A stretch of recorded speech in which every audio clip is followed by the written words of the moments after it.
to address that by direction. This is much. Don't you think this is better to look I'd rather at? look at that. I'm Carrie. Nice to meet you. Glad to know, ma'am. I'm Jake McNish. This is my wife, Martha. Okay, great. We're working on a documentary on the whole D-Day here, on the paintball scenario, and what it means and what it's all about. So, can you tell me how you feel being here amidst? This is terrific for me, especially it is because I attend a lot of these. This is the best organized, and it is bringing it down to earth, the honor that is deserving by veterans. It's focusing upon this nation as being one of the greatest nations that there is anywhere, and it enlivens the spirit of America. To me it does, that's what it means.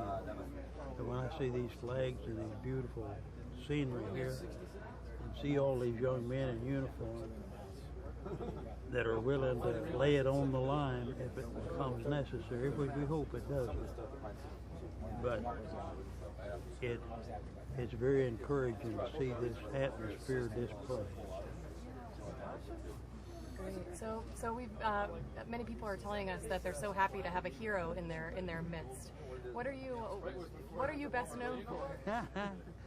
Well, I'm best known for being the biggest goof off the Army ever saw. I joined the Army just for one purpose, that was to fight a war and get it over with and go on home. And I didn't care for military. I didn't ever shine a shoe or wash a piece of clothes. I didn't salute officers, and I wouldn't pick up cigarette butts. I took every kind of training that they offered that would enhance my opportunity to, fight a good war. And I stayed in there 3 years and 5 months and 26 days. And normally after you're in there a month, you go in as a buck private, $21 a month then.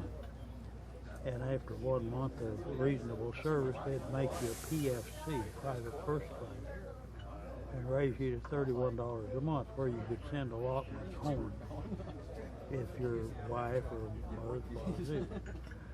Well, I stayed in there over 3 years, and I never made PFC. I was the biggest goof off the Army ever had. But I soldiered good. I didn't back down on anything. I am one of only 2 men who made 4 combat jumps out of 50,000. The life expectancy of paratroopers was 1.5 jumps.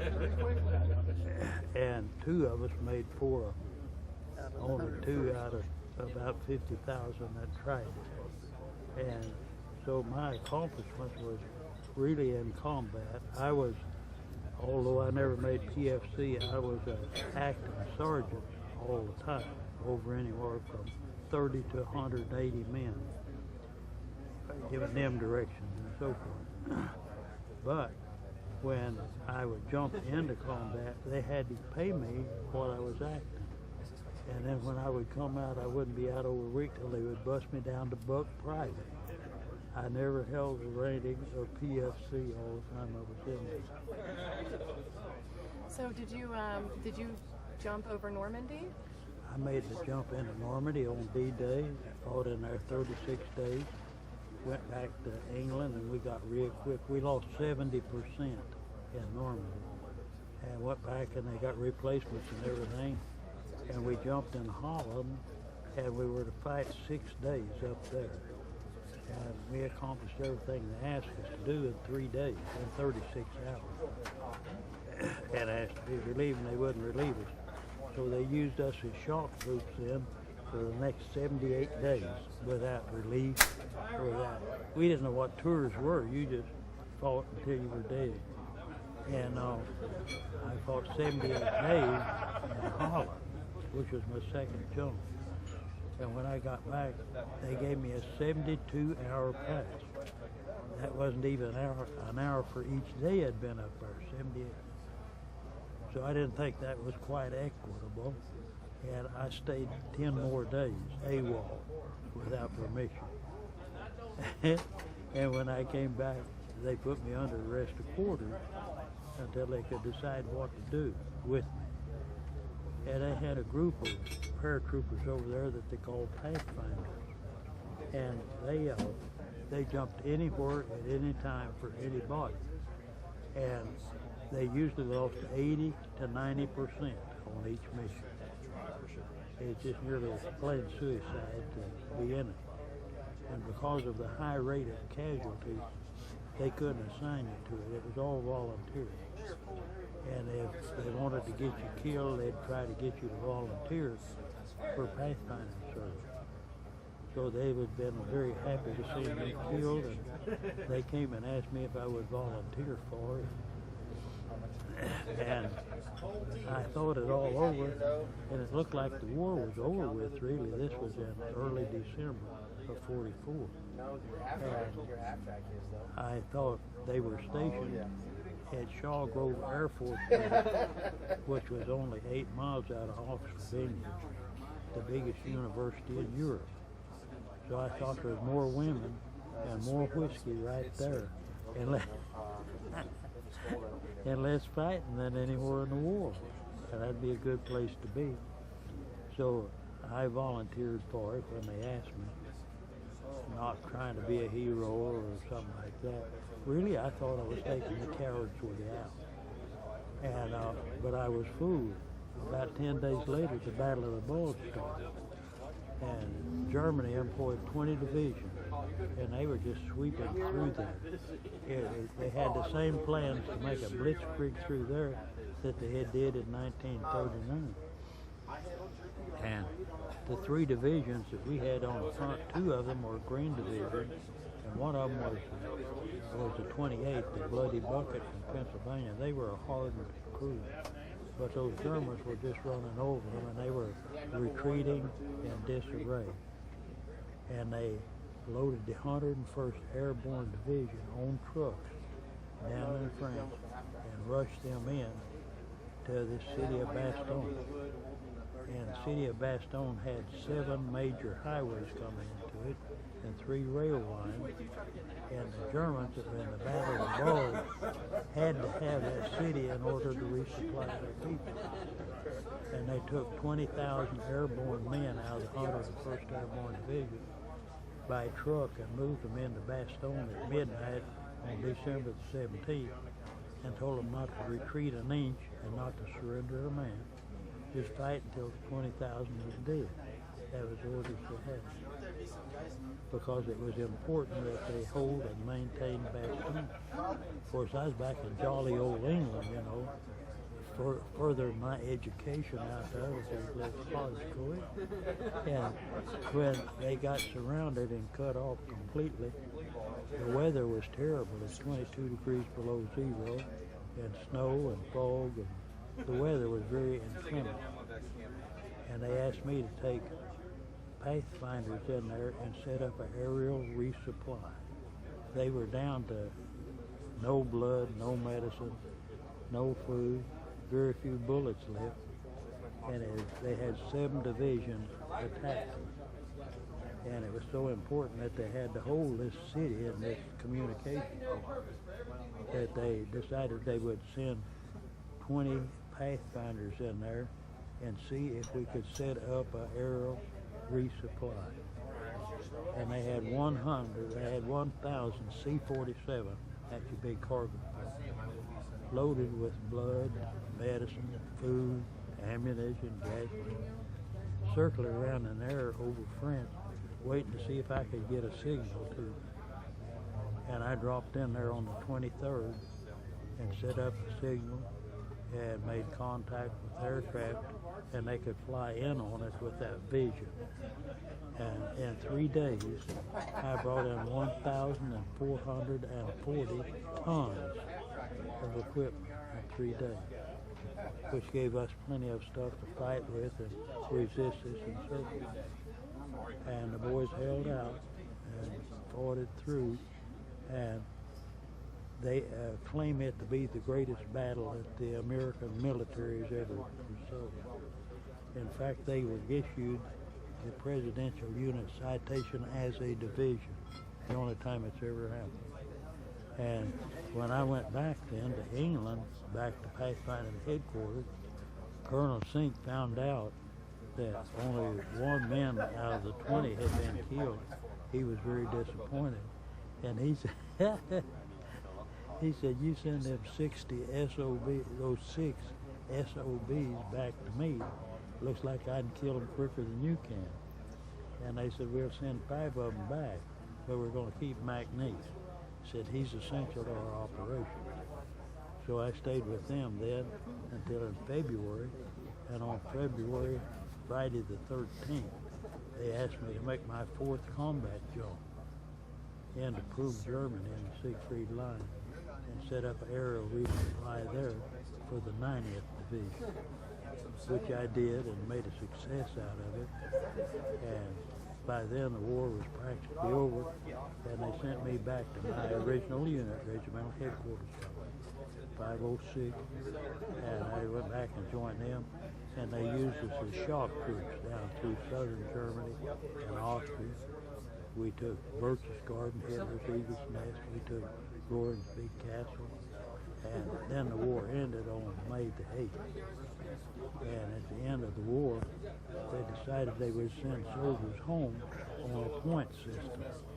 If you got 5 points every time you shot, 5 points for every combat jump you made, 5 points for this, 5 points for that. Well, nearly every paratrooper in there had way yonder more than 185 points. Some of us had 150. But Eleanor Roosevelt was still alive at that time. Franklin had died.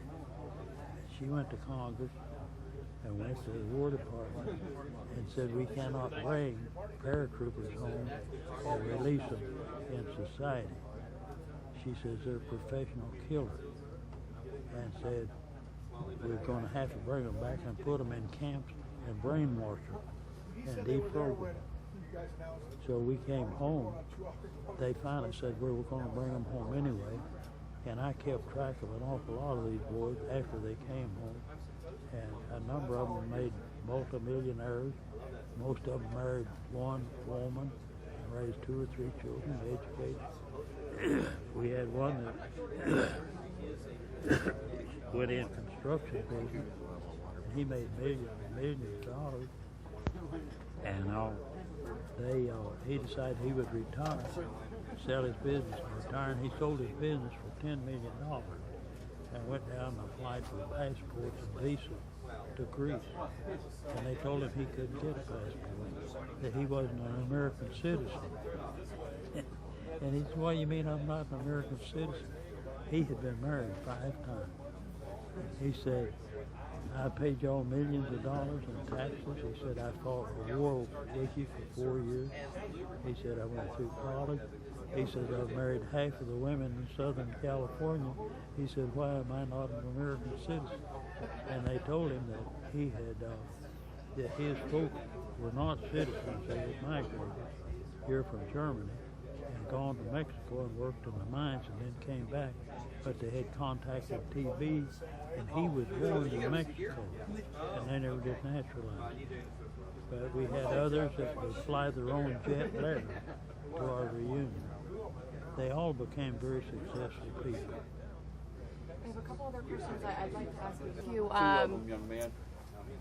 What advice can you pass on to the paintball soldiers here this week for their big battle on Saturday?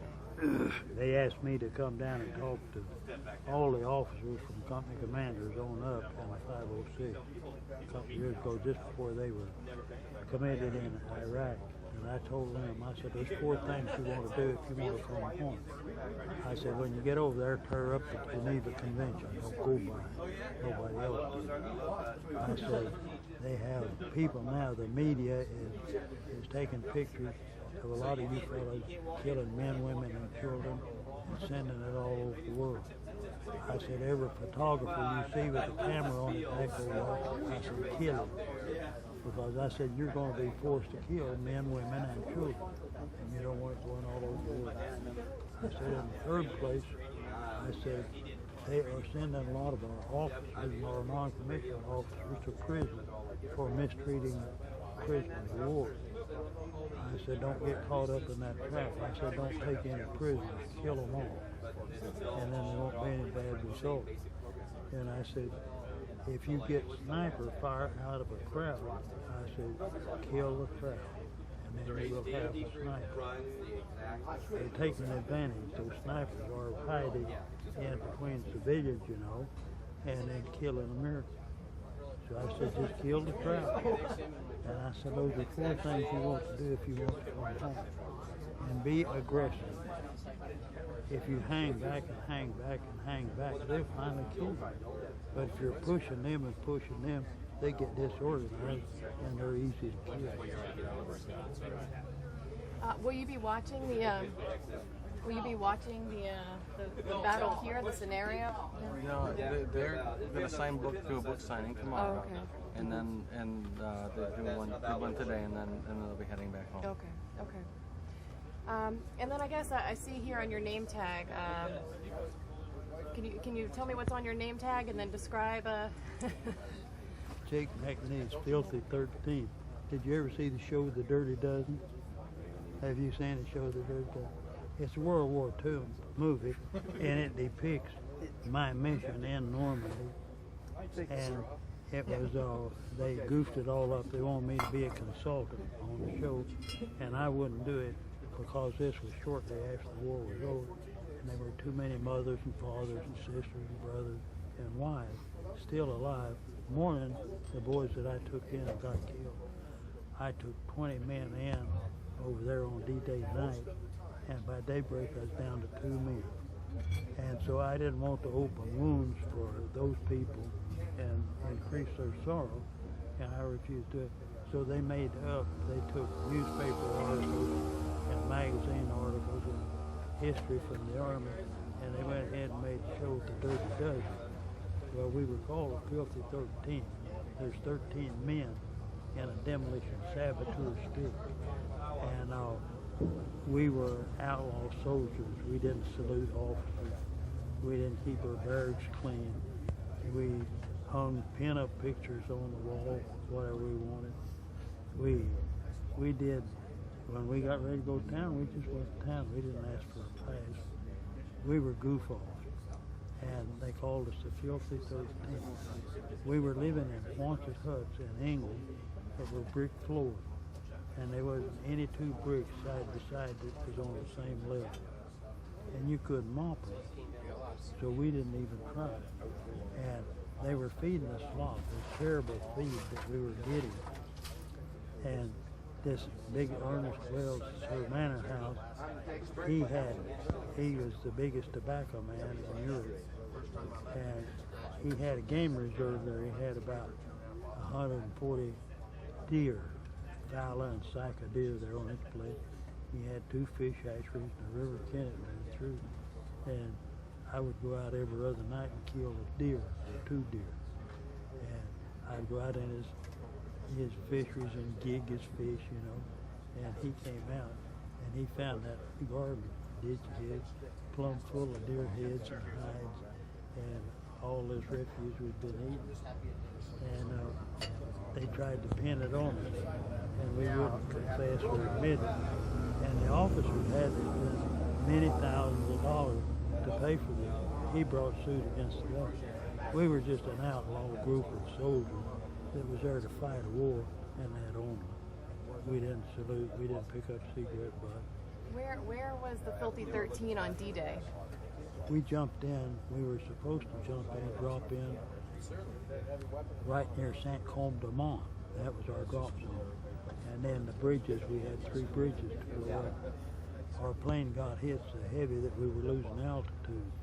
And you approach your drop zone at 400 feet because the Germans didn't have any radar that could pick up articles under 400 feet. But when you start getting hit and losing altitude, you've got to get out of there real quick or you're doomed. So I moved my men out of the plane down near Saint-Mère-Église, which was about 8 miles from where my bridges were. And by the time we got down to the bridges, I had lost 17 of my men. And that was our D-Day operation. And then our next jump was in Holland. And next one passed on. And then Their boom, blowing and holding those bridges prevented the Germans from resupplying their troops at the beaches, or reinforcing their troops at the beaches. So their mission was more important than any one man. Let's give him a chance to get a drink. His voice, to me, it's about as real as it could get without really being. Okay, I'm sorry if you could start again. This is about as real a demonstration of what combat would be like. You know, firing blanks doesn't mean anything, but at least firing paintballs, you can tell when you've been hit. And it's really, to me, more realistic, would seem more realistic than anything else I've seen done. I've seen reenactments and the air demonstration teams, the Liberty Jumpers and the World War II air demonstration teams everywhere. They don't like to be called reenactors because they said there's nothing acting about jumping out of a plane via parachute.